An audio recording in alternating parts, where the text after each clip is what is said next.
The candles had barely been lit when the scream cut through the hallway. Elena Whitmore dropped the silver tray she was carrying, and it hit the floor with a crash that echoed through the narrow servant corridor. Margaret, the head housekeeper, was on the ground, her hand pressed against her chest, her face pale as chalk. Elena rushed to her side, kneeling beside her, her heart pounding so hard she could hear it in her ears. "Margaret, can you hear me? What happened?" Margaret's lips moved, but no clear words came out. Her breathing was shallow, quick, frightened. Elena had never seen the older woman look so weak. Margaret had always been the strong one, the one who kept the entire household running, who never let anything shake her composure. Seeing her like this, crumpled against the cold stone floor, sent a wave of panic through Elena's chest. "Someone help!" Elena shouted, her voice cracking.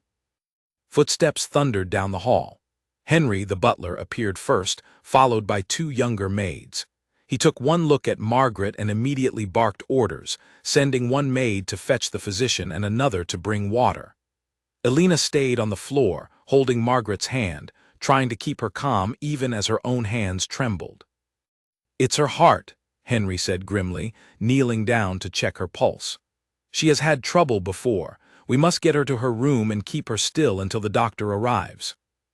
Two footmen carried Margaret away, and the corridor fell into a tense, uneasy silence. Elena stood there, staring at the spilled tray, the shattered glass, the wine soaking into the stone floor. Her hands were still shaking. She had no time to process what had just happened, because Henry turned to her with a look of desperation on his face. "Elena, listen to me carefully. The ball upstairs is already underway. The Duke is expecting Margaret to deliver an important message to him personally, something about the arrival of a guest from the northern estate. It cannot wait.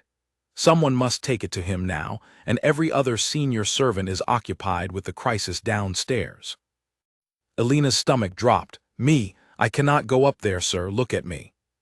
She glanced down at herself. Her dress was plain gray wool, stained at the hem from scrubbing floors all afternoon.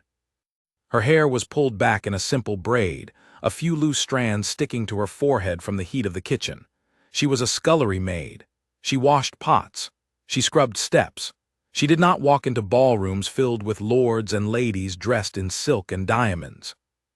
But Henry was already pressing a folded note into her hand, his eyes urgent. "There is no one else. The Duke must receive this before the northern guests arrive, or there will be a diplomatic disaster. Please, Elena, go through the side corridor, find him quickly, hand him the note, and leave. No one will even notice you." Elena wanted to argue. She wanted to say that this was not her place, that surely someone else could be found, that she would be laughed out of the room the moment she stepped through the doors. But Margaret's pale face flashed in her mind, and she understood that there truly was no one else. Everyone was consumed by the emergency. She swallowed her fear and nodded. "I will go." Henry gave her quick directions to the side entrance of the ballroom, the one servants used to slip in and out unnoticed during events. Elena tucked the note into her sleeve and hurried up the back stairs, her heart hammering with every step. The sound of music grew louder as she climbed, violins and laughter drifting down through the walls like something from another world. She had never been inside the grand ballroom during an event. She had only seen it in the mornings, empty and quiet, when she helped polish the floors before dawn. Now it would be filled with hundreds of guests, all dressed in their finest, all watching each other with sharp, judging eyes. When she reached the side door, she paused, pressing her palm flat against the cool wood. She could hear the orchestra clearly now, a lively waltz, and beneath it the low hum of conversation and laughter. She took a breath, reminding herself that she only needed to slip along the edge of the room, find the Duke, deliver the note, and disappear again. No one would even look at her. She pushed the door open just enough to step through. The room was breathtaking. Chandeliers dripped with crystal, throwing golden light across the polished floor. Guests in silk gowns of every color moved together in graceful patterns, their jewelry catching the light with every turn. The air smelled of perfume and candle wax and rich food. Elena had never seen anything so beautiful in her entire life, and for a moment she simply stood frozen at the edge of the room, taking it all in. Then she remembered why she was there, and she began moving along the wall, staying close to the shadows, searching the crowd for the Duke. She had seen him only a handful of times before, always from a distance, always while she was carrying something or cleaning something. He was tall, with dark hair and a serious expression, and he carried himself with a quiet authority that made people straighten their spines when he walked past. She spotted him near the head of the room, standing beside a group of well-dressed men, nodding along to their conversation with a polite but distant expression. Relief washed through her. If she could just reach him quickly, this would all be over. But as she moved closer, weaving carefully between clusters of guests, a hand suddenly gripped her arm and yanked her sideways. Well, what do we have here?" Alina turned to find a young woman in a stunning emerald gown staring at her with amused, cruel eyes. Her golden hair was piled high, decorated with small pearls, and her lips curled into a smile that held no warmth at all. Alina recognized her immediately. Lady Cordelia Vane, a frequent guest at the estate, known throughout the household staff for her sharp tongue and her habit of humiliating anyone she considered beneath her. "Please, my lady, I am only passing through," Alina said quietly, trying to pull her arm free. "I have a message for the Duke." Cordelia's smile widened and she did not let go. Instead, she raised her voice, loud enough for the guests around them to turn and look. "Everyone, look what has wandered into our ball. A little kitchen mouse, dressed for scrubbing floors, wandering among us as though she belongs here." Laughter rippled through the nearby guests. Alina felt her face burn with heat, humiliation crawling up her neck. She tried again to pull away, but Cordelia's grip tightened, and with a sudden, sharp motion, she shoved Alina forward, directly into the open center of the dance floor. Alina stumbled, nearly falling, and the orchestra faltered as the dancers around her broke apart in surprise. Silence spread outward like ripples on water, guest after guest turning to stare at the strange sight of a maid in a plain gray dress standing alone in the middle of the glittering ballroom floor. For one long, terrible moment, nobody spoke. Then someone laughed, a sharp, mocking sound, and it broke the silence like glass shattering. More laughter followed, spreading through the crowd like fire through dry grass. Whispers rose around her, cruel and amused. Look at her hands, red and rough from scrubbing. Did she think this was a costume party? Someone remove her before she embarrasses the household further. Alina stood frozen in the center of the room, her whole body trembling, her eyes burning with tears she refused to let fall. She wanted to run, but her legs felt like stone. Every eye in the room was on her, every whisper another blow. She had never felt so small, so exposed, so utterly humiliated in her entire life. She searched desperately for an escape route, but the crowd had closed in around the edges of the dance floor, guests craning their necks to get a better look at the spectacle, blocking every path she might have taken. Cordelia stood near the front of the crowd, watching with satisfaction, clearly delighted by the scene she had created. Alina's hand curled around the note still tucked in her sleeve.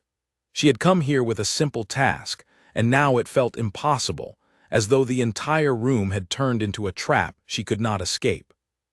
Somewhere near the head of the room, a chair scraped against the floor. The sound was small, but it cut through the laughter like a blade. Slowly, the noise in the room began to fade, guest after guest turning their attention toward the source of the sound. Alina, still standing frozen in the center of the floor, followed their gazes. The Duke had risen from his seat. He stood tall and still, his dark eyes fixed not on the laughing crowd but on her. For a moment, Alina could not read his expression at all. She braced herself for another wave of humiliation, certain that he too would be angry at her for disrupting his ball, for causing such an embarrassing scene in front of his guests. But he did not look angry. He looked at her the way someone looks at a person they recognize from somewhere important, somewhere unexpected. His brow furrowed slightly, not in irritation, but in something closer to memory, as though he was searching his mind for where he had seen her face before. The laughter around the room began to die down as more guests noticed the Duke standing, his attention locked entirely on the trembling maid in the center of the floor. Cordelia's satisfied smile faltered slightly, uncertainty creeping into her expression for the first time. Alina did not know what was about to happen. She only knew that the room had gone completely silent, waiting, and that the Duke was walking toward her. The click of his boots against the polished floor was the only sound in the entire ballroom. Every guest stood frozen, glasses of wine forgotten in their hands, fans stilled mid-air, as the Duke crossed the wide expanse of marble toward the trembling maid standing alone at its center. Alina's mind raced. Should she bow? Should she run? Should she try to explain herself before he reached her, before whatever punishment he intended could be delivered in front of the entire assembly? Her feet felt rooted to the spot, and her breath came in short, panicked bursts. He stopped a few steps away from her, close enough that she could see the details of his face clearly for the first time. Sharp cheekbones, a strong-jawed dark eyes that held an intensity she had not expected. He was younger than she had imagined from her brief glimpses of him around the estate, though his expression carried the weight of someone far older, someone who had learned to keep his feelings hidden behind a calm exterior. "You," he said quietly, so quietly that only she and perhaps a few nearby guests could hear him. "I know you." Alina's heart stumbled. "My lord, I only came to deliver a message. I did not mean to disturb your ball." "Please forgive the interruption." She reached into her sleeve with trembling fingers and pulled out the folded note, extending it toward him with both hands, hoping that once he took it, she would finally be allowed to disappear back into the shadows where she belonged. But the Duke did not immediately take the note. Instead, he studied her face for a long moment, his expression shifting from puzzlement to something like recognition, and then to something gentler still, something that made the tightness in Alina's chest ease slightly, though she could not understand why. "The message," he finally said, taking the folded paper from her hands. He unfolded it, read it quickly, and his jaw tightened. "The northern guests are arriving early. I will need to greet them myself." He glanced toward Henry's assistant, who had appeared nervously at the edge of the crowd, and gave a short nod, sending the young man hurrying off to make preparations. Then his attention returned fully to Alina, and the crowd around them, which had been holding its collective breath, began to whisper again, though more quietly this time, uncertain of what they were witnessing. Lady Cordelia, unable to bear being ignored for even a moment longer, stepped forward with a bright, false smile plastered across her face. "My Lord Duke, forgive the disturbance.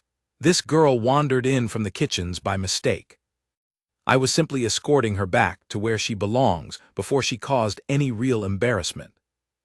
The Duke's eyes shifted to Cordelia, and something cold flickered behind them. "Escorting her, were you? It looked to me as though you pushed her into the center of my ballroom for the entertainment of your friends." Cordelia's smile faltered.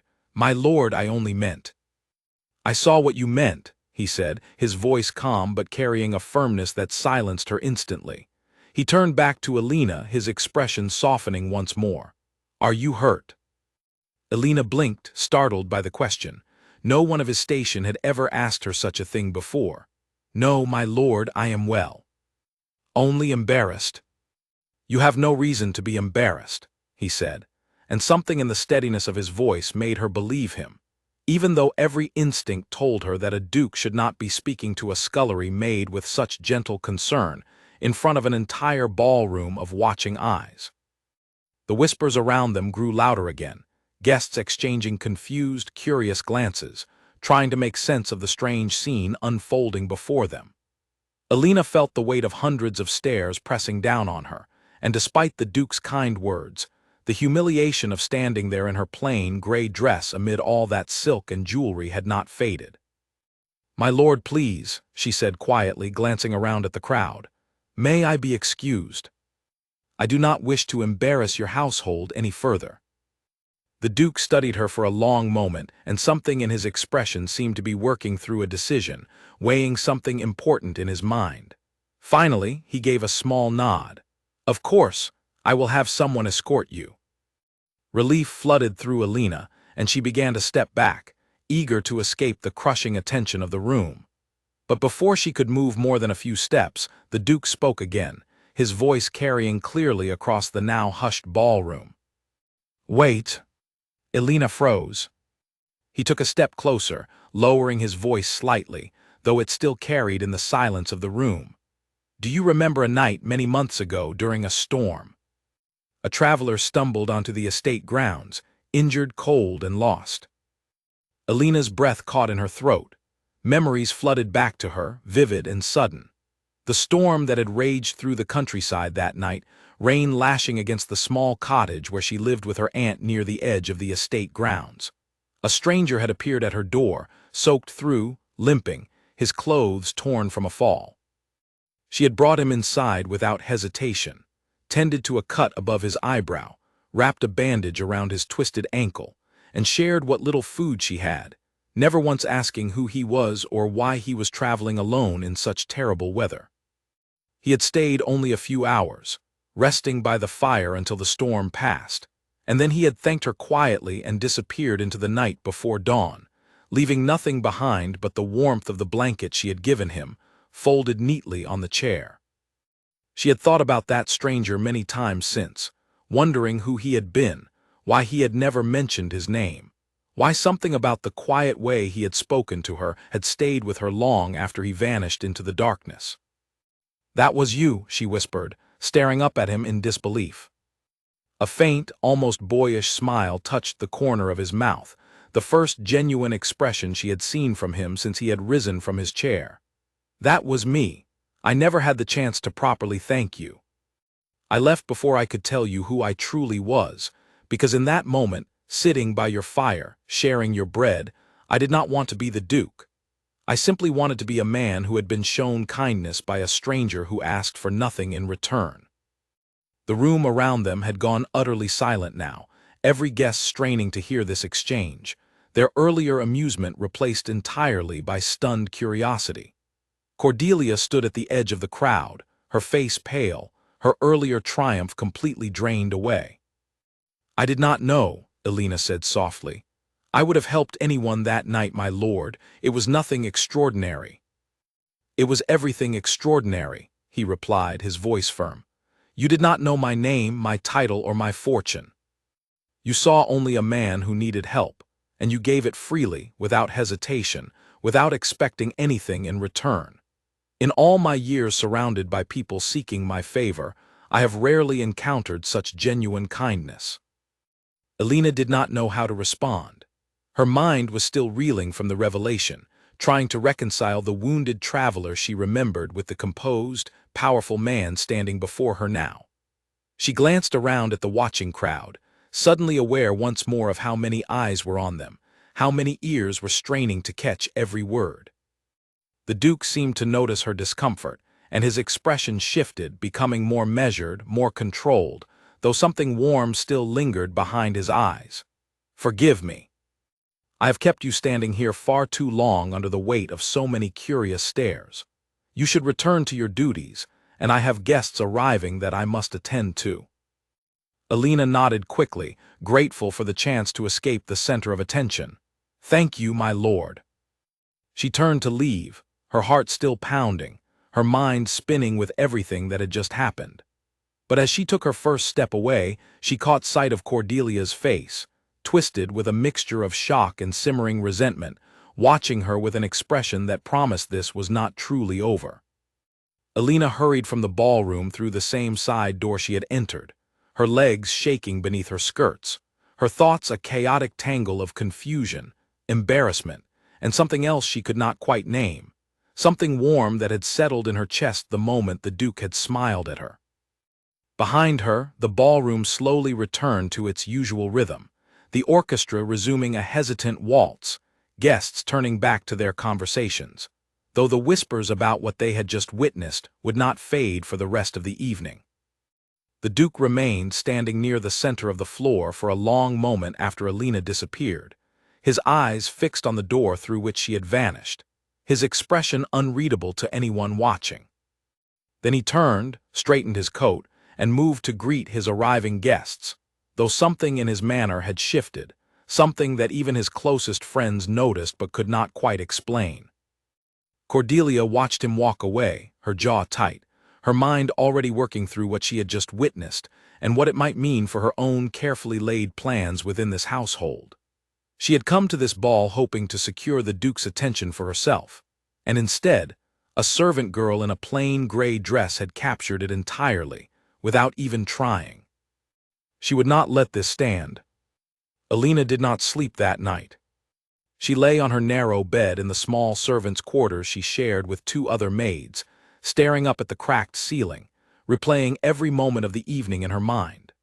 The laughter, the humiliation, the sudden silence when the Duke had risen from his chair, the shock of recognizing him as the wounded stranger from that storm months ago. By the time the first gray light of dawn crept through the small window, she had convinced herself that nothing more would come of it. Dukes did not concern themselves with kitchen maids, not truly, not beyond a single evening's strange coincidence. He had guests to attend to, a household to manage, a position to uphold. Whatever warmth had flickered in his eyes the night before would fade with the morning light, and life would return to its usual rhythm. She rose before the sun had fully broken over the hills, dressed in her work clothes, and made her way down to the kitchens, determined to bury herself in her usual duties and forget the entire strange episode as quickly as possible. The kitchen was already alive with activity when she arrived, the cook shouting orders, pots clanging, the smell of fresh bread filling the warm air. Alina took her place at the wash basin, sleeves rolled up, and began scrubbing the mountain of dishes left over from the previous night's grand feast. Alina. She turned to find Charlotte, one of the upstairs maids and her closest friend in the household, hurrying toward her with wide eyes and an expression somewhere between astonishment and excitement. "Everyone is talking about it," Charlotte whispered, glancing around to make sure no one else was listening. "About what happened at the ball. They say the Duke himself walked across the entire dance floor for you, that he knew you from somewhere, that he defended you in front of Lady Cordelia and everyone else." Alina's face flushed, and she quickly returned her attention to the dishes in front of her, scrubbing harder than necessary. "It was nothing, Charlotte. A misunderstanding, that is all. He recognized me from an old encounter, spoke a few words, and then I left. There is nothing more to it." Charlotte did not look convinced, but before she could press further, Margaret's voice called sharply from across the kitchen, ordering the maids back to their assigned tasks. Alina was relieved by the interruption, grateful for any excuse to avoid discussing the events of the previous night any further. Margaret, though still pale and moving more slowly than usual, had insisted on returning to her duties that morning against the physician's advice, unwilling to let the household fall into disorder while she recovered. Alina caught her eye across the busy kitchen and offered a small, grateful smile, relieved to see the housekeeper on her feet again, even if her color had not fully returned. The morning passed in a blur of scrubbing, sweeping, and carrying, and Alina began to believe that perhaps the strange events of the ball truly had been nothing more than a passing curiosity, already fading from the Duke's mind as he attended to more important matters. Then, just after the midday meal had been cleared away, Henry appeared at the kitchen door, his expression carefully neutral, though something in his posture suggested he was carrying news of significance. "Alina Whitmore," he announced, his voice carrying clearly through the busy kitchen. "The Duke requests your presence in his study." The kitchen fell instantly silent. Every maid, every cook, every servant within earshot turned to stare at Alina, whose hands had frozen mid-motion over a bowl of vegetables she had been peeling. Her heart began to race, and she felt the familiar heat of embarrassment creeping up her neck as dozens of curious eyes settled on her. "Me?" she asked, though she already knew the answer, already understood that there was no other Alina in the household, no mistake to be made. "Yes," Henry confirmed. "Now, if you please, the Duke does not like to be kept waiting." Alina wiped her hands on her apron, glanced briefly at Charlotte, who offered an encouraging smile despite her own obvious surprise, and followed Henry out of the kitchen and up through the winding servants' corridors toward the main house. Her mind raced with possibilities as she walked, each one worse than the last. Perhaps he intended to dismiss her, worried that the attention she had drawn the night before might cause complications within his household. Perhaps Cordelia had spoken to him, twisting the events of the previous evening into something scandalous, something that required Alina's removal to protect the Duke's reputation. Perhaps he simply wished to formally thank her for the kindness she had shown him during the storm, and then send her back to her ordinary life. This brief, strange chapter closed forever. She tried to prepare herself for any of these outcomes as Henry led her through the grand main hallway, past portraits of stern-faced ancestors and gleaming suits of armor, toward a heavy wooden door at the end of the corridor. Henry knocked twice, and a deep voice from within answered, "Enter." He pushed the door open and gestured for Alina to step inside, then closed it quietly behind her, leaving her alone in the room with the Duke for the first time since the storm many months before. The study was warm and dimly lit, lined with tall shelves of leather-bound books, a fire crackling in the hearth despite the mild weather outside. The Duke stood near the window, his back to her, hands clasped behind him, gazing out over the estate grounds. He turned as she entered, and for a moment neither of them spoke. "Please," he said finally, gesturing toward a chair positioned near his desk. "Sit." Alina hesitated. She had never sat in the presence of a nobleman before. It felt improper, a violation of the invisible boundaries that separated servants from those they served. "I would prefer to stand, my lord, if it pleases you." A faint smile touched his lips, though it held none of the coldness she had feared. "As you wish." He moved to stand behind his desk, though he did not sit either, seeming to sense that doing so while she remained standing would only widen the distance between them further. "I imagine you are wondering why I have called you here." "Yes, my lord," Alina admitted, her hands twisting nervously in front of her apron. "I have thought of little else since last night," he said, his voice quiet, almost hesitant, an uncertainty in it that seemed at odds with the composed, authoritative figure she had witnessed commanding the ballroom the evening before. "Seeing you again after all these months, remembering the kindness you showed a stranger with nothing to offer you in return. It stirred something in me that I have not felt in a very long time." Alina remained silent, unsure of how to respond, her heart beating rapidly in her chest. "I have spent years surrounded by people who want something from me," he continued, moving out from behind his desk and taking a few slow steps closer to her. "Titles, land, favor, connections.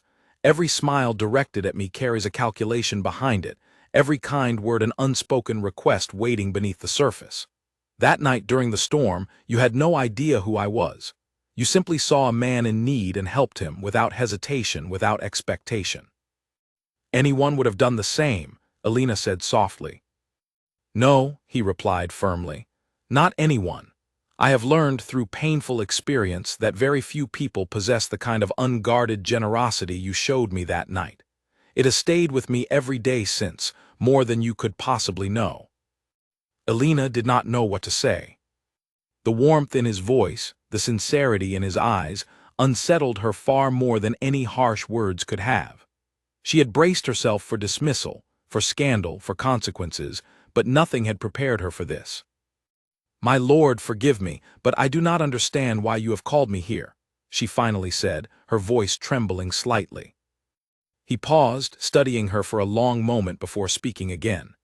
"I called you here because I wished to know you properly, not as the maid who once helped a wounded traveler, and not as the girl who was pushed into the center of my ballroom last night, but as yourself. Alina Whitmore, tell me about your life." The request caught her completely off guard.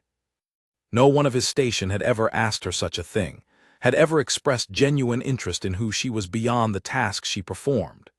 She hesitated, uncertain, before slowly beginning to speak, telling him about growing up in a small village near the edge of his estate, about losing her parents when she was young and being raised by her aunt, about coming to work in the grand house when she turned 16, because there had been no other opportunities available to her.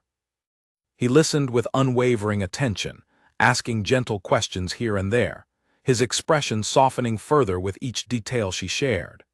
There was no pity in his gaze, no condescension, only genuine curiosity and something warmer still, something that made Alina's cheeks flush despite herself. They spoke for nearly an hour, the conversation flowing more easily than Alina would have thought possible given the vast difference in their stations. She found herself laughing at a dry observation he made about the tedious formalities of noble life, and he seemed genuinely delighted by her laughter, watching her with an expression that made her heart flutter in a way she did not fully understand. Eventually, a soft knock interrupted them, and Henry's voice announced that the Duke's afternoon appointments awaited him. The Duke sighed, clearly reluctant to end the conversation, and walked Alina to the study door himself. "Thank you for indulging me," he said quietly as she prepared to leave. "I hope we might speak again soon." Alina nodded, unable to fully trust her own voice, and hurried from the room, her mind spinning with confusion and a warmth she could not name. Word of her visit to the Duke's study spread through the household almost instantly, and by the time she returned to the kitchens, whispers followed her every movement. Some of the staff regarded her with curiosity, others with open suspicion, wondering what she had done to earn such unusual attention from their employer. But it was Cordelia, arriving unannounced at the estate that very afternoon under the pretense of returning a borrowed shawl, who posed the greatest danger. She cornered Alina near the servants' entrance as evening fell, her expression sharp and calculating. "I do not know what game you are playing," Cordelia said quietly, her voice low enough that no one else could hear, "but I assure you it will not end well for you. The Duke is simply amused by novelty. He will grow bored of you soon enough, and when he does, you will find yourself without a position in this household at all. I would advise you to remember your place before that happens." Alina said nothing, though her stomach twisted with anxiety at the threat hidden beneath Cordelia's honeyed words. She watched the noblewoman sweep away into the evening, her golden hair catching the last light of the setting sun, and wondered, despite everything that had happened that day, whether Cordelia might be right. Over the following weeks, the Duke found reasons to call Alina to his study again and again. Sometimes it was framed as a request for household information, a question about supplies or staff arrangements that could easily have been directed to Margaret or Henry instead. Other times, he made no pretense at all, simply asking Henry to bring her to him so they might talk. Their conversations grew longer, more comfortable, more honest with each meeting. Alina learned that behind the composed, authoritative figure the Duke presented to the world, there was a man who felt the crushing weight of responsibility more heavily than anyone around him realized. His father had died when he was young, leaving him to inherit the title and all its burdens before he had truly finished growing up himself. He spoke of the loneliness of his position, surrounded always by people who wanted something from him, never entirely certain who among them genuinely cared for him as a person rather than as a title and a fortune. Alina, in turn, found herself opening up in ways she had never expected, sharing memories of her childhood, her hopes, her small daily observations about the world around her that she had never thought worth voicing to anyone before. The Duke listened as though every word she spoke mattered, and slowly, carefully, something began to grow between them that neither of them had quite intended. But their growing closeness did not go unnoticed. Word spread through the household, and beyond it, into the wider circles of nobility who frequently visited the estate. Whispers followed Alina wherever she went, some curious, some cruel, and Cordelia's warnings echoed in her mind every time she passed a group of murmuring servants or caught a disapproving glance from a visiting guest. One afternoon, as autumn settled over the estate and the leaves began turning gold and copper across the grounds, Alina was summoned once again to the Duke's study. She found him standing near the window as usual, though something in his posture seemed different that day, more tense, more troubled. "Is something wrong, my lord?" she asked, closing the door quietly behind her.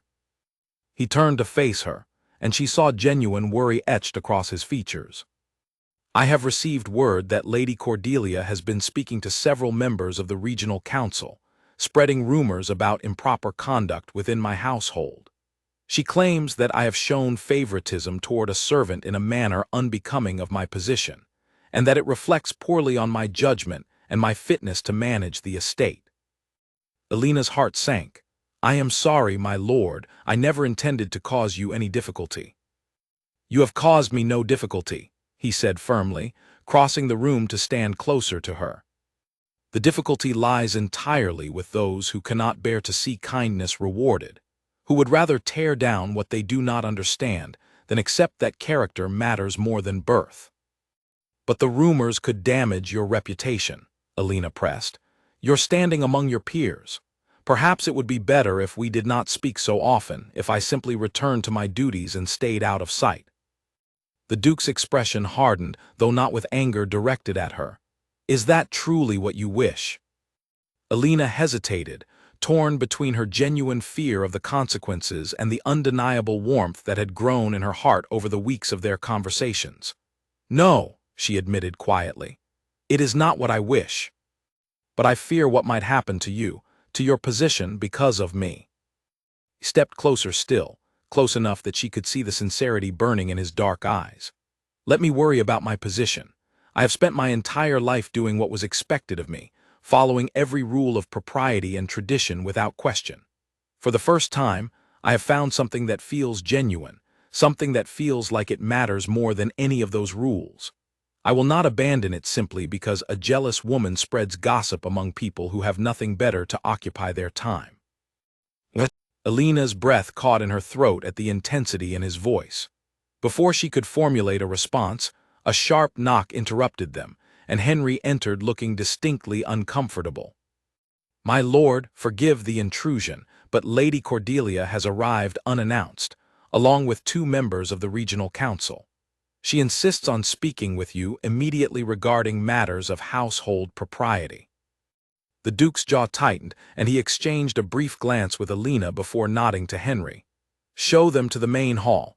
I will join them shortly.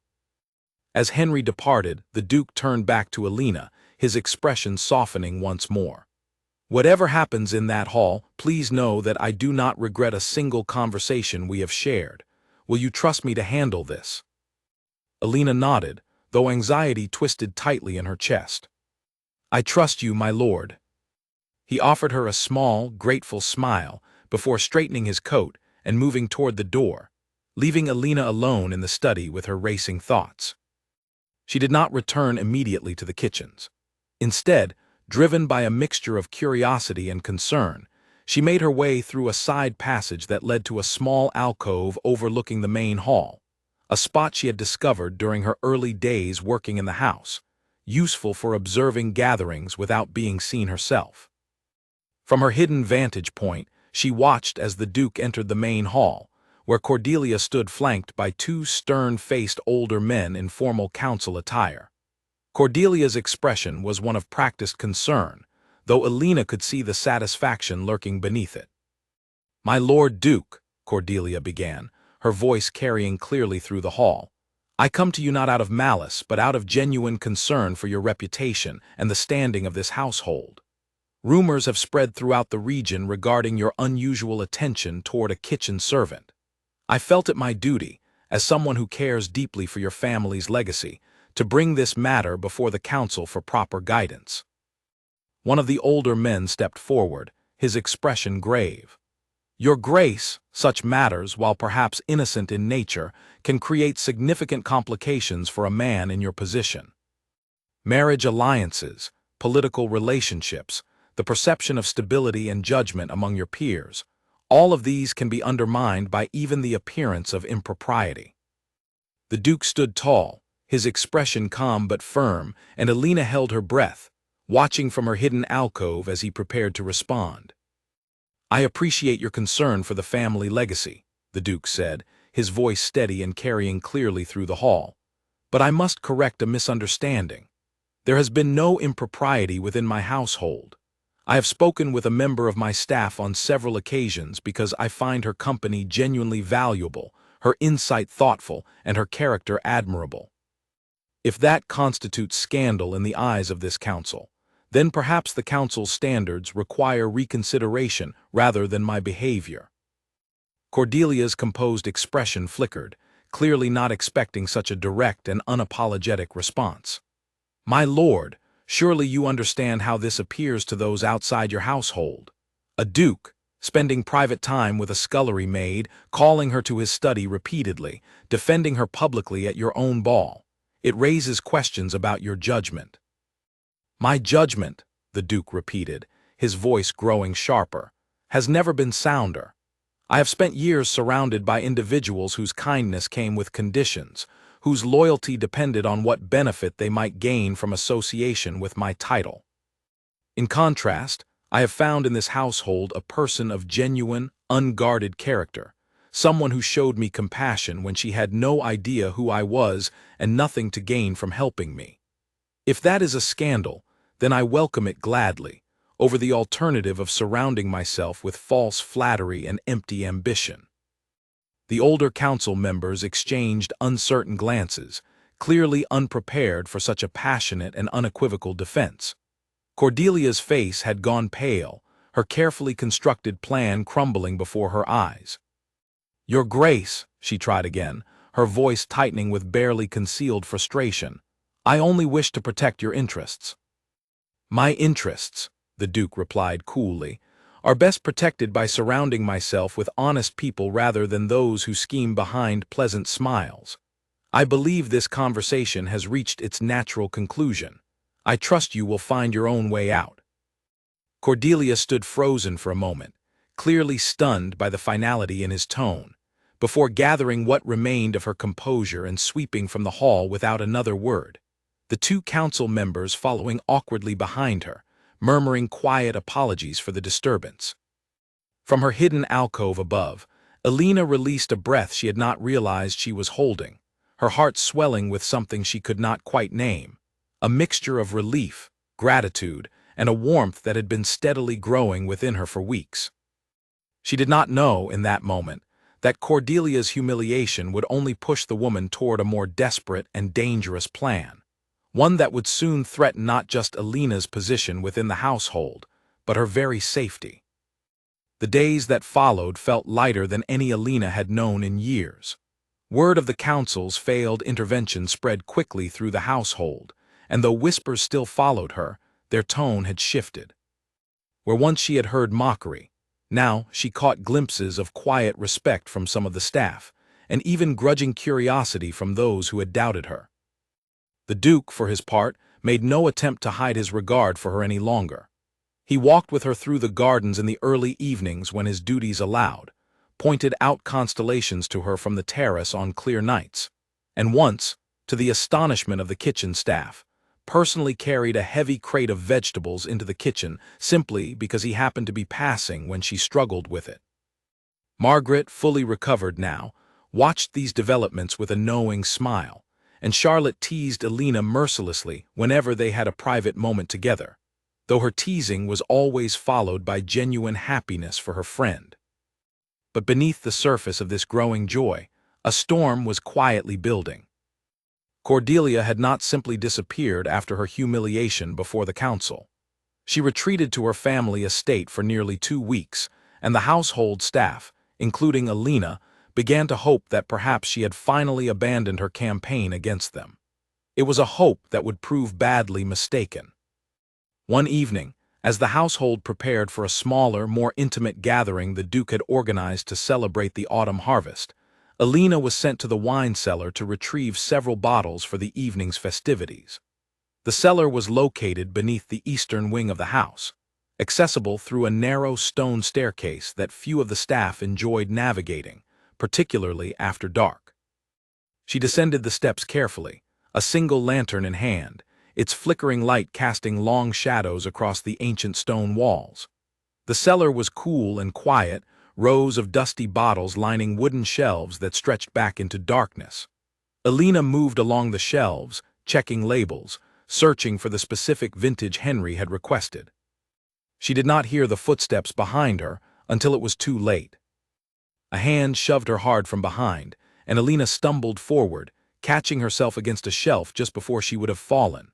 Her lantern clattered to the stone floor, the flame guttering dangerously before steadying, casting wild shadows across the cellar walls.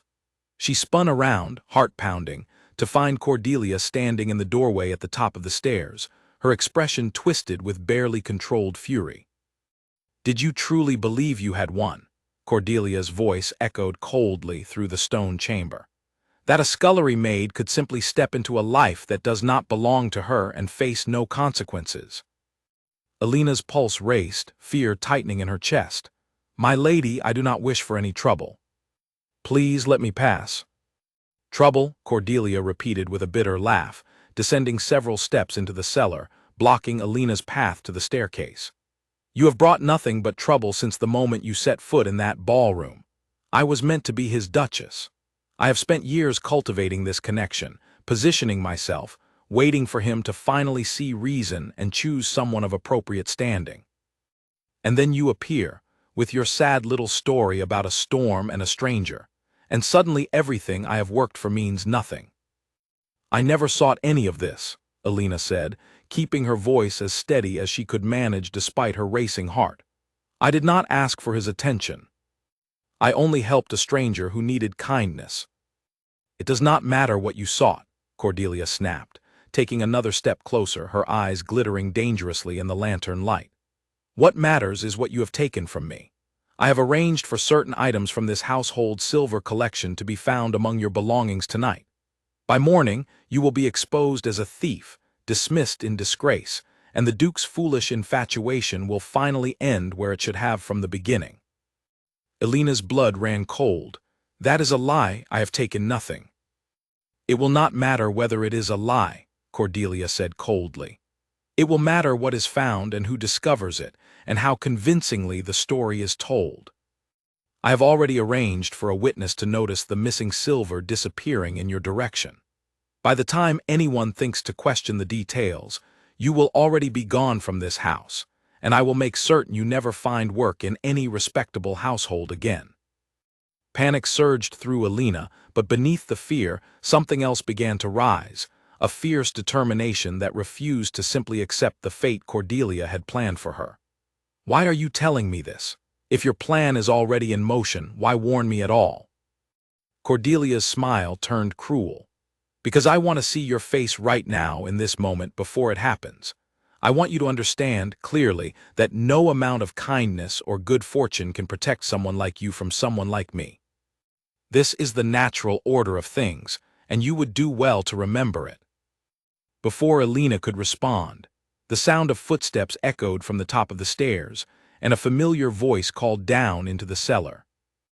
"Alina, is everything all right down there? You have been gone rather long." It was the Duke. Cordelia's face went white with panic, her carefully constructed confrontation suddenly at risk of unraveling in front of the very person whose opinion mattered most to her plans. She quickly composed herself, arranging her features into an expression of concerned innocence just as the Duke appeared at the top of the stairs, another lantern in hand.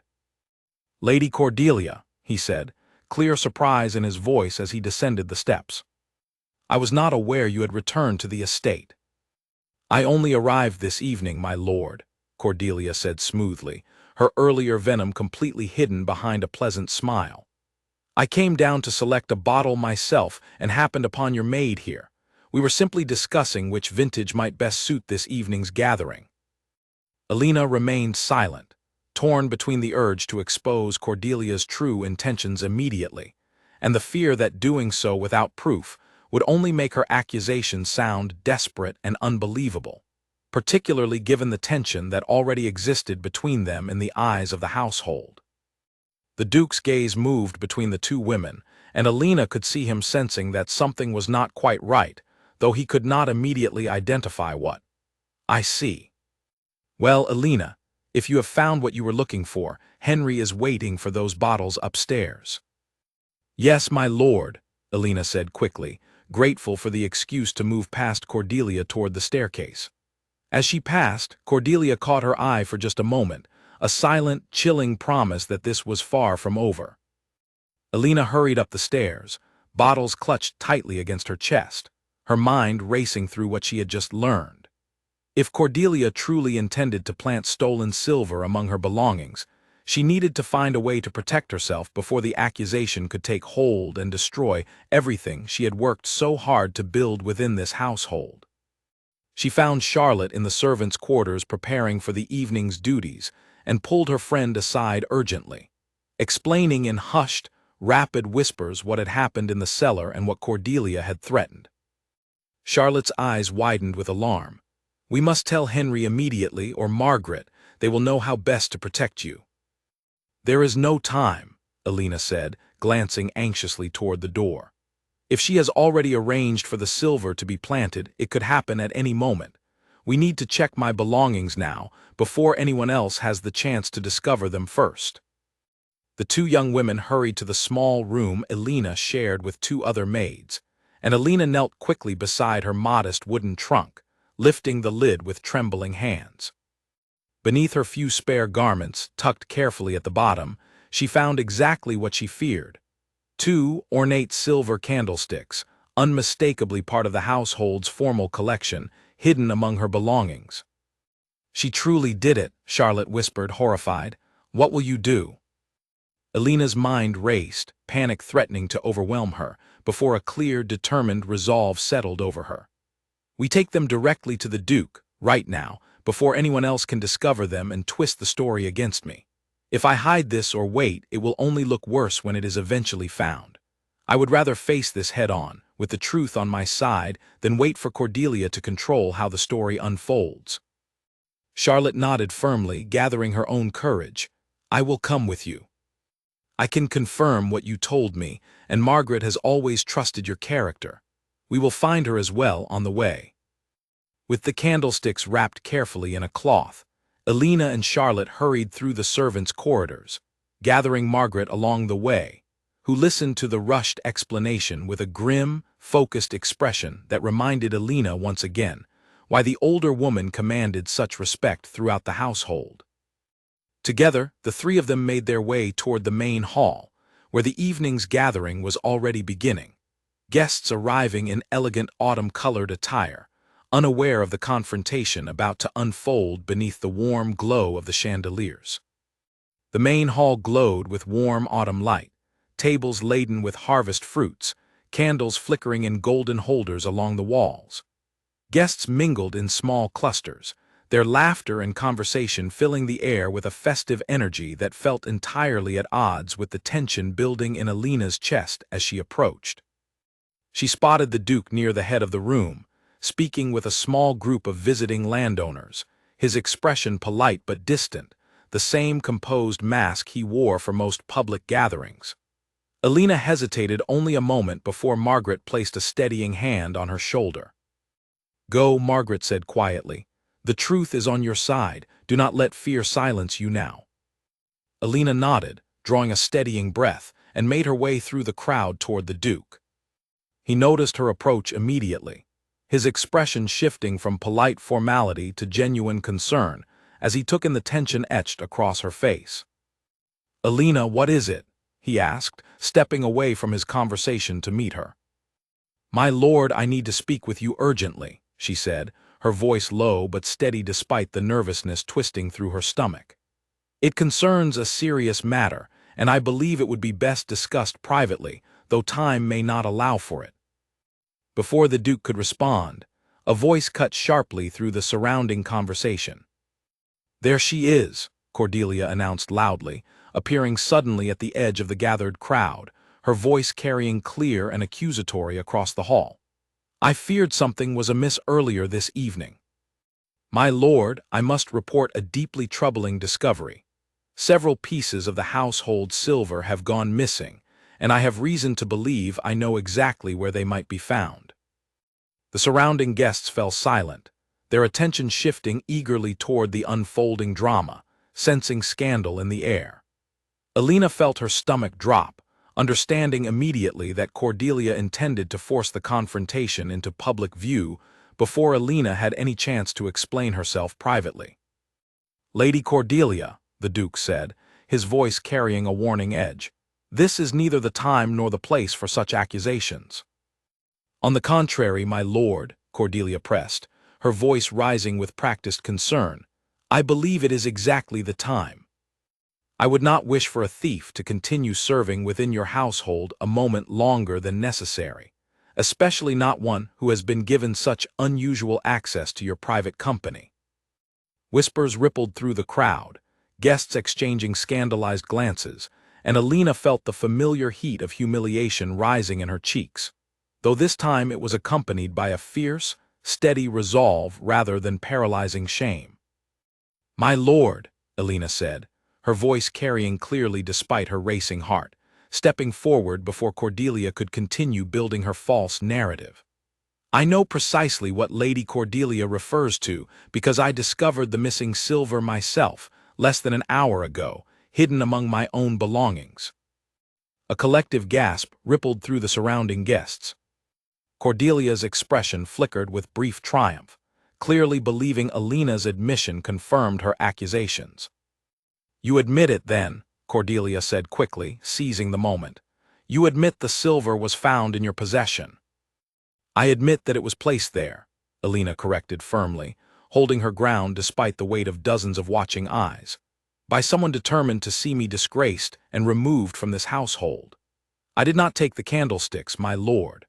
I discovered them hidden at the bottom of my trunk this very evening, shortly after Lady Cordelia confronted me in the wine cellar and explicitly warned me that this exact accusation was coming." The crowd's whispers grew louder, uncertainty rippling through the gathered guests as they processed this unexpected turn. Cordelia's composed expression cracked slightly, panic flickering beneath her carefully maintained facade. "That is an outrageous lie," Cordelia said, her voice sharper now, less controlled. "I have no reason to fabricate such an elaborate scheme." "You have every reason," Alina replied steadily, drawing strength from the presence of Margaret and Charlotte standing supportively beside her, and from the Duke's watchful, attentive gaze. "You told me yourself in the cellar that you had arranged for the silver to be found among my belongings, that you intended to see me exposed as a thief and dismissed from this household in disgrace, all because you resent the attention the Duke has shown me." "You cannot prove such a claim," Cordelia snapped, though her voice had lost much of its earlier confidence. Margaret stepped forward then, her voice carrying the quiet authority of decades spent managing this household. "My lord, if I may, Alina came to me immediately upon discovering the candlesticks, along with Charlotte here as witness.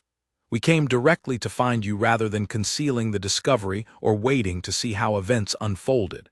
This is not the behavior of someone guilty of theft. It is the behavior of someone determined to expose the truth as quickly as possible." The Duke's expression had grown increasingly cold as the confrontation unfolded, his gaze fixed on Cordelia with an intensity that made several nearby guests take an involuntary step back. "Lady Cordelia, do you deny confronting Alina in the wine cellar this evening?" Cordelia hesitated, clearly calculating her options before attempting a different approach. "I spoke with her briefly, yes, but I said nothing of the sort she describes. She is clearly desperate to protect her position and has invented this story to shift blame away from herself." "There is a simple way to resolve this," the Duke said, his voice cutting through the tension with quiet authority. He turned to one of the footmen standing nearby. "Bring my head groundskeeper to me immediately.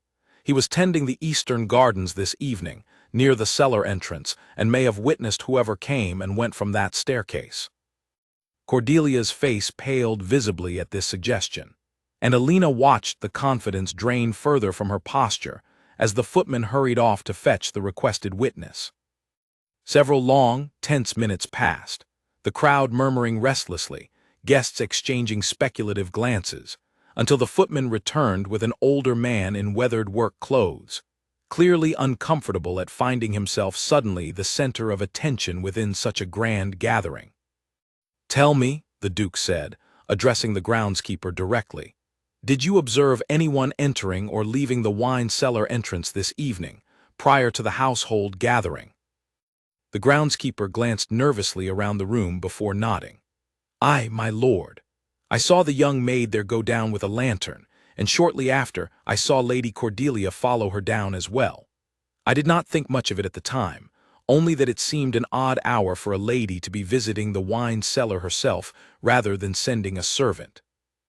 And did you observe anything unusual regarding the household silver, or any items being carried into the maid's quarters this evening? The Duke pressed further. The groundskeeper hesitated, then nodded again, more reluctantly this time. I did see one of the newer footmen, the one who arrived with Lady Cordelia's traveling party earlier this evening, slipping toward the servants' quarters with something wrapped in cloth, not long before the gathering began. I thought it strange, given he has no assigned duties in that wing of the house. A collective murmur swept through the crowd, and Cordelia's composure finally shattered entirely, her face flushing with a mixture of fury and panic as the truth began closing in around her. "This is absurd," she said, her voice rising sharply. "You cannot possibly believe the word of a groundskeeper, and a scullery made over that of a lady of established standing." "I believe evidence," the Duke said coldly, "and the evidence increasingly points toward a deliberate scheme orchestrated by you, Lady Cordelia, to destroy an innocent woman's reputation and livelihood out of jealousy and wounded pride." The crowd fell into stunned silence, all eyes now fixed on Cordelia, whose carefully constructed image of refined nobility had crumbled entirely before the assembled guests.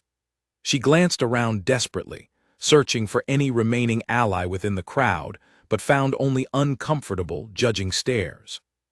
"I want the footman you mentioned brought before me immediately," the Duke continued, addressing his staff, "along with a thorough accounting of how the silver came to be planted and by whose direction."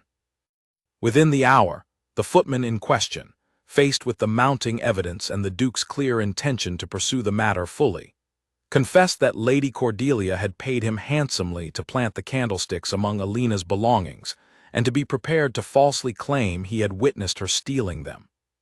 The revelation sent a fresh wave of shocked whispers through the remaining guests, and Cordelia, finally recognizing the complete collapse of her scheme, fled the gathering in humiliated silence, her family's carriage departing the estate grounds before the evening's festivities had even properly concluded.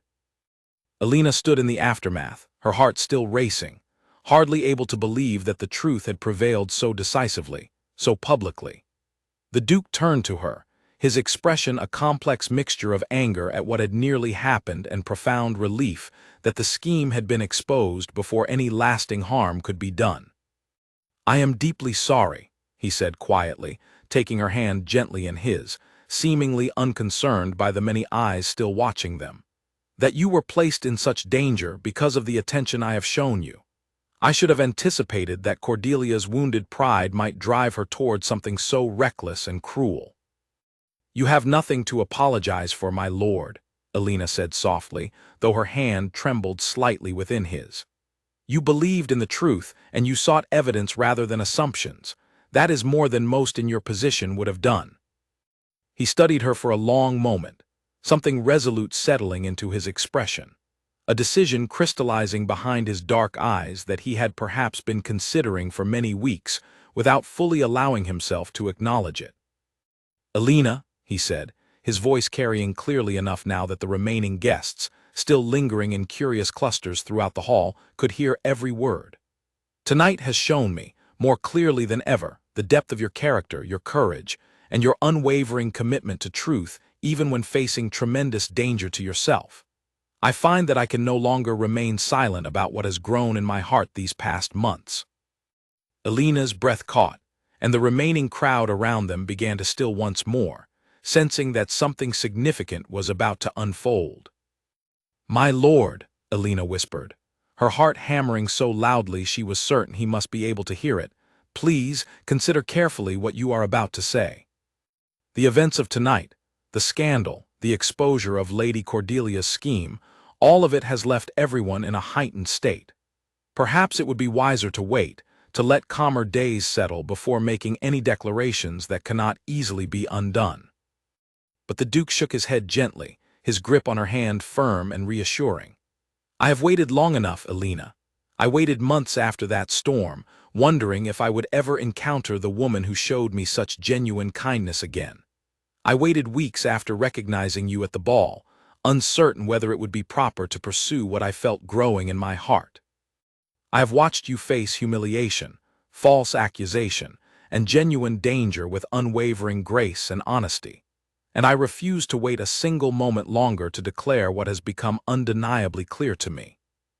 The remaining guests had gathered closer now, whispers rippling through the crowd, though this time the whispers carried anticipation rather than mockery. Margaret and Charlotte stood nearby, both watching with hopeful, tearful expressions, having witnessed enough of Alina's struggles over recent weeks to understand the significance of this moment. "I do not know what to say," Alina admitted, her voice trembling with a mixture of overwhelming emotion and lingering disbelief. "I am a scullery maid, my lord. I have no title, no fortune, no standing among your peers. Tonight has shown clearly how dangerous the gap between our worlds can be. I fear that no matter how sincere your feelings, the world beyond this household will never accept a duchess who once scrubbed floors for her living." "Then let the world learn to accept it," the Duke said firmly, "because I have spent my entire life following the expectations placed upon me by that same world, and it has brought me loneliness disguised as duty, and false flattery disguised as respect. You have shown me, more than anyone else ever has, what genuine connection feels like. I do not care what title you were born into. I care about the person you have proven yourself to be, time and time again, through kindness, through courage, and through unshakable integrity even when facing tremendous personal risk." Alina felt tears gathering in her eyes, overwhelmed by the sincerity radiating from every word he spoke. "But the council, the rumors, the scandal that already surrounds us. Are you certain this is truly what you want, and not simply a reaction to tonight's dramatic events?" The Duke released her hand only to gently cup her face instead, his thumb brushing away a tear that had escaped down her cheek. "I have never been more certain of anything in my life. I understand this will not be easy. There will be those who never accept it, who will whisper and judge and attempt to undermine us at every turn.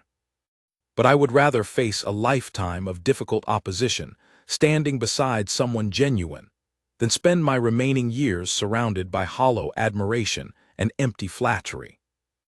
Alina searched his eyes, looking for any trace of doubt or hesitation, and found only steady, unwavering conviction. Slowly, the fear that had gripped her heart throughout the evening began to loosen, replaced by something warmer, something that felt remarkably like hope. "Then I will not run from this," she said softly, her voice growing steadier with each word. "I have spent my entire life being told to know my place, to accept limitations placed upon me by circumstances I never chose. Tonight, you stood before an entire assembly and refused to let cruelty define my worth. I will not let fear define my choice now." A collective murmur of approval rippled through the gathered crowd, and even some of the more skeptical guests found themselves swept up in the raw emotion of the moment, moved despite their initial reservations about the unconventional nature of what they were witnessing. The Duke smiled then, a genuine, unguarded smile that transformed his usually composed features into something younger, freer, more openly joyful than Alina had ever seen from him before. "Then let it be known," he announced, his voice carrying clearly across the hall, addressing not just Alina but every witness gathered there, "that I intend to court Alina Whitmore properly, with full transparency and honor, with the intention of one day making her my wife and duchess, should she consent to such a future." Alina's heart swelled with an overwhelming mixture of joy, disbelief, and lingering nervousness about the challenges that surely still lay ahead. But beneath all of it, a steady warmth settled into her chest, the certainty that whatever difficulties awaited them, she would not face them alone. In the days that followed, news of the Duke's declaration spread rapidly, not just through the household but throughout the entire region. Reactions were mixed, as Alina had feared they might be. Some praised the Duke's courage and integrity, admiring his willingness to defy convention for the sake of genuine character over inherited privilege. Others, particularly among the more traditional noble families, expressed sharp disapproval, warning of scandal and instability that might result from such an unconventional match. The regional council, still smarting from the embarrassment of Cordelia's exposed scheme, found themselves in an awkward position, unable to credibly oppose a match built on such publicly demonstrated virtue, without appearing petty and vindictive in comparison to Cordelia's disgraced example. Alina continued her work within the household during this period, though her responsibilities gradually shifted as Margaret, with quiet approval from the Duke, began teaching her the finer points of household management, etiquette, and the countless small details expected of someone who might one day oversee such a grand estate herself. It was not an easy transition. Alina struggled at times with the weight of expectation now placed upon her, the fear that she might never fully belong in the world she was being asked to step into. She fumbled through formal dinners, mispronounced unfamiliar terms during etiquette lessons, and occasionally caught herself falling back into old habits of deference that Margaret gently but firmly corrected, reminding her that her future position demanded confidence rather than the instinctive humility she had spent her entire life cultivating. Through it all, the Duke remained steady beside her, never once expressing impatience or disappointment at her occasional missteps, instead offering encouragement and genuine admiration for her determination to learn and grow into this unfamiliar new role. One crisp winter evening, several months after the harvest gathering, the Duke invited Alina for a walk through the estate gardens, now dusted lightly with early snow. The grounds were quiet, peaceful, the world around them hushed beneath a blanket of soft white. "I have watched you these past months," he said as they walked slowly along the frost-covered path, facing challenges that would have overwhelmed many people born into privilege, let alone someone stepping into an entirely unfamiliar world. "Your resilience continues to astonish me." "I have had good teachers," Alina replied, smiling softly, thinking of Margaret's patient guidance and the Duke's unwavering support, "and a reason worth fighting for." He stopped walking then, turning to face her fully, his breath visible in the cold evening air. "Alina, I have waited these months to be certain, not because I doubted my own feelings, but because I wanted you to be equally certain, without any pressure or expectation clouding your decision. I want you to know that whatever you choose, my respect and admiration for you will never diminish." Alina's heart raced, sensing the significance building in his words, in the quiet intensity of his gaze beneath the falling snow. "But I must ask you now," he continued, reaching into his coat and withdrawing a small velvet box, "whether you would do me the profound honor of becoming my wife, and standing beside me not as someone who once scrubbed these floors, but as the Duchess this estate and I truly need." Alina stared at the small box in his outstretched hand, tears gathering in her eyes as the weight and beauty of the moment settled fully upon her. She thought of the frightened girl who had stumbled into that ballroom months ago, humiliated and terrified, never imagining that moment would lead to this one. "Yes," she whispered, her voice breaking with overwhelming emotion. "Yes, I will." The announcement of their engagement spread through the region even faster than the original scandal had months before, and this time, the reaction carried far more warmth than resistance.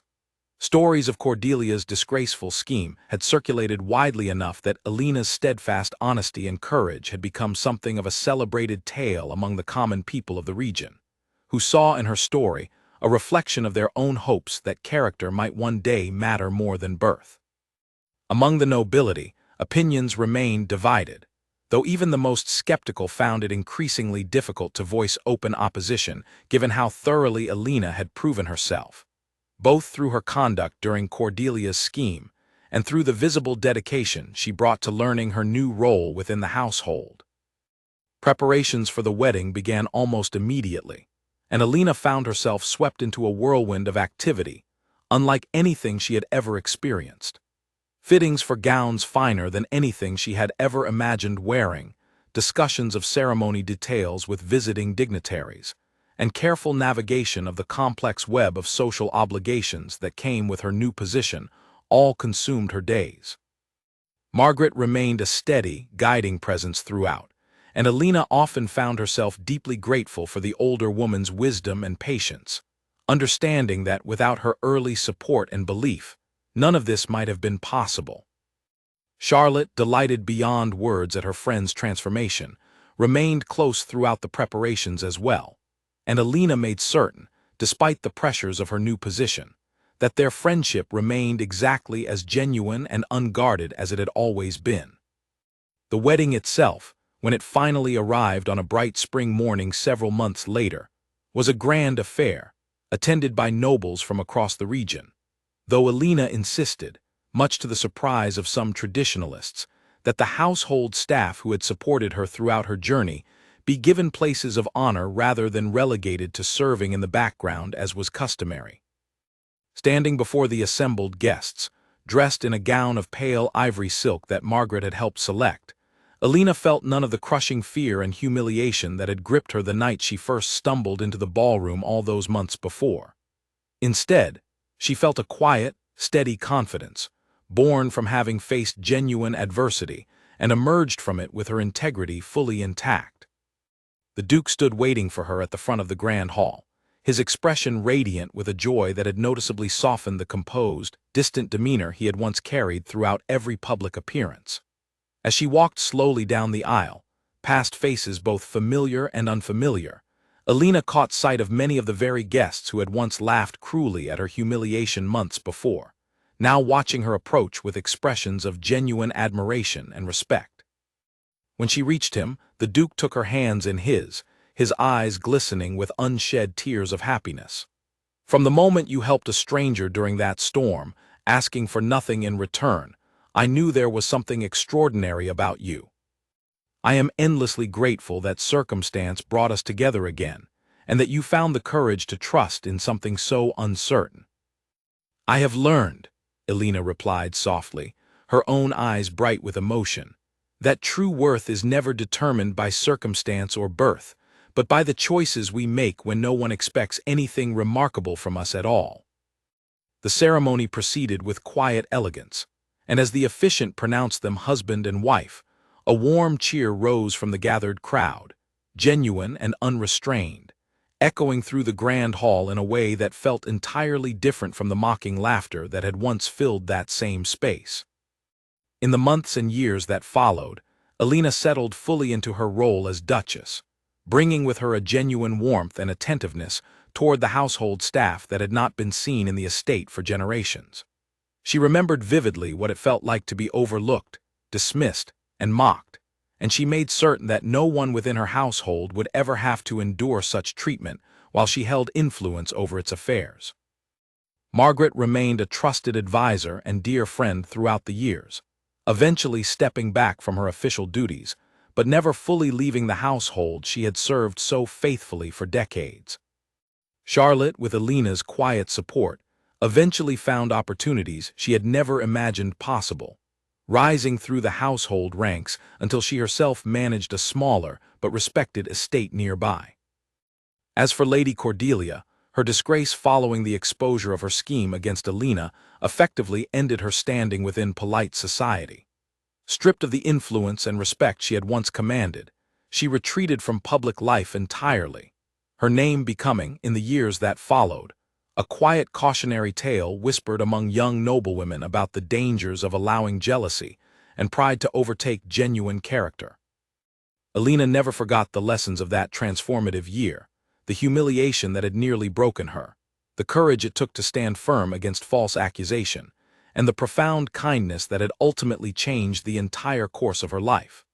She often thought back to that stormy night when she had opened her door to a wounded stranger, never imagining that such a simple act of compassion, offered freely and without expectation, would lead her to a life she could never have dreamed possible.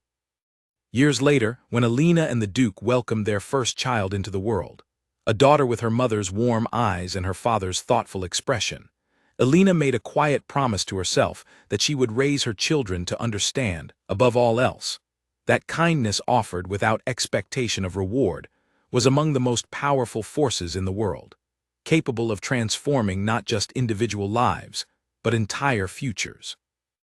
The grand ballroom where her story had first taken its dramatic turn remained a place of celebration throughout the years, hosting countless gatherings, balls, and family milestones.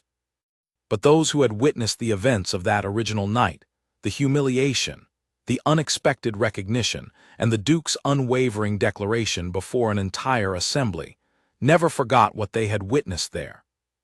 It became, in time, a story told and retold throughout the region, passed down through generations, a reminder that true nobility could never be measured by title or birth alone, but by the depth of one's character, the courage to stand firm in the face of cruelty, and the willingness to extend kindness even to those who could offer nothing in return.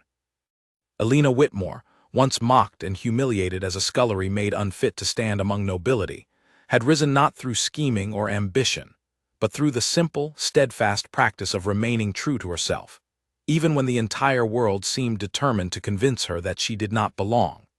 And in doing so, she had proven, beyond any doubt, that true worth could never be stripped away by cruelty, only revealed more brightly because of it. Many years passed, and the estate that had once been the site of Alina's greatest humiliation became known throughout the region as a place of genuine warmth and fairness, a reputation that spread far beyond the borders of their own lands. Visitors often remarked on the unusual harmony between the household staff and the family they served, unaware of the remarkable journey that had shaped such an atmosphere. Their daughter grew up hearing the story of her parents' unlikely beginning not as a secret to be hidden, but as a lesson to be cherished. Alina made certain to tell her the full truth of that night in the ballroom, the cruel laughter, the shame that had threatened to crush her, and the courage it had taken to remain standing despite it all. She wanted her daughter to understand that dignity was not something granted by others, but something carried within, regardless of how the world chose to treat her. As their daughter grew older, she often accompanied Alina on visits to the kitchens and servants' quarters, learning from her mother the names and stories of every person who worked within their household, understanding that true leadership meant seeing the humanity in everyone, not simply commanding those beneath one's station. The Duke, now more settled into his role with years of experience behind him, often reflected privately on how different his life might have been had he never encountered Alina during that fateful storm.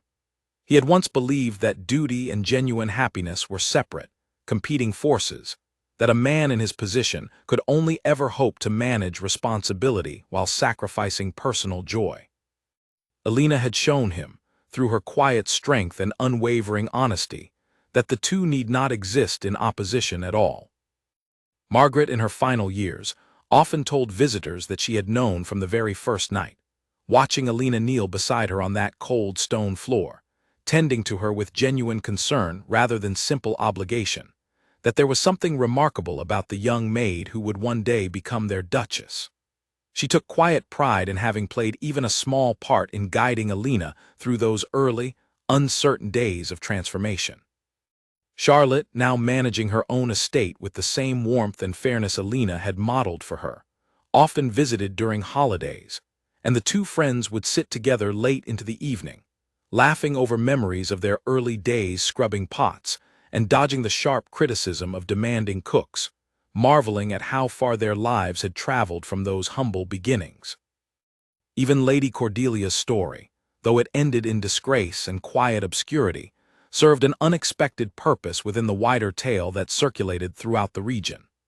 Parents cautioned their children against allowing jealousy and pride to corrupt their character, using her downfall as a clear illustration of how quickly reputation and standing could crumble when built upon deception rather than genuine virtue. The wine cellar where Cordelia had once threatened Alina in the shadows eventually became, ironically, one of Alina's favorite places within the estate, a quiet space she visited occasionally to reflect on how far she had come, and to remind herself that even the darkest moments of fear and uncertainty could ultimately lead toward unexpected light. Alina often walked the gardens where the Duke had first proposed, especially during winter when snow blanketed the paths just as it had on that transformative evening.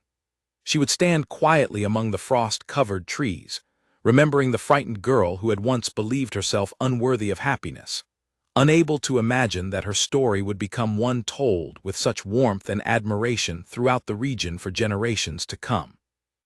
Their household continued to thrive under Alina's guidance, known widely for its fairness, its warmth, and the genuine loyalty of every servant who worked within its walls. Alina never forgot what it meant to scrub floors until her hands ached, to endure exhaustion without complaint, to be overlooked and underestimated simply because of her station in life. That memory remained the foundation of every decision she made as Duchess, ensuring that no one within her care would ever feel as invisible and unworthy as she once had. In her later years, Alina would often tell young women within the household, particularly those who reminded her of her younger self, uncertain and undervalued, that circumstances of birth need never determine the full measure of a person's worth or potential. She spoke from experience, having lived through the transformation herself, understanding intimately both the pain of being dismissed and the profound joy of being truly seen. The story of the maid who had been mocked at the Duke's ball, only to rise and be called his next Duchess, became far more than simple regional gossip or fleeting scandal.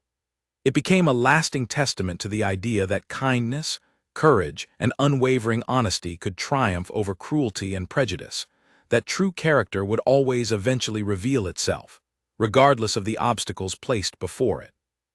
And so, within the walls of that grand estate, where laughter had once turned cruel and humiliation had threatened to define an entire life, warmth and genuine belonging took root instead, flourishing for generations, all because one young maid had refused to let mockery convince her that she did not deserve kindness, dignity, and love.